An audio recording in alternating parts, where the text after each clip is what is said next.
जब विदेशमा हुनुभएको रहेछ एउटा छोरा, जब त्यो गोर्खाबाट गइरहने छोराले आएपछि लाने भनेर सल्लाह गरिरहँदा विदेशको छोराले भन्नुभएछ जुन ठाउँमा छ जसरी छ त्यसरी नै राख्नु, मैले मेरो आमाको अन्तिम मुख हेर्नुपर्छ भनेर जब भन्नुभयो।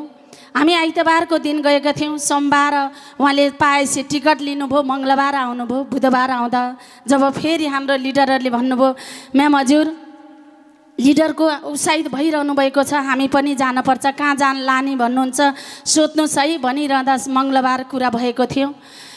अनि भन्नुभएको थियो अब आज भोलि दाइ आइपुग्नुहुन्छ, कहाँ लाने परमेश्वरलाई मात्रै थाहा छ, अब उनीहरूको आफआफ्नै उ छ भनिरहँदा परमेश्वरले एउटै वचन बोल्नुभएको थियो कि आज मरेको लासलाई मुर्दा घरमा लान पर्दा भेन्टिलेसनमा राखिरहँदा यो 4 दिनसम्म यसरी राख्दा परमेश्वरको योजना छ म्याम हजुर, भोलि भेट्न जाँदा फेरि आमा भनेर बोलाउनु, आँखा खोलेर बोल्नु हुनेछ।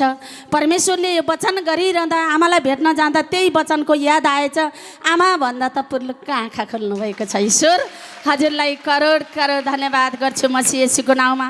आज पनि जीवित हुनुहुन्छ, छोरा पनि विदेशबाट आउनुभयो होइन, सम्पूर्ण परिवार खुसी साथमा रहनुभएको छ। परमेश्वर हजुरलाई करोड करोड धन्यवाद गर्छु मसी येशूको नाउँमा।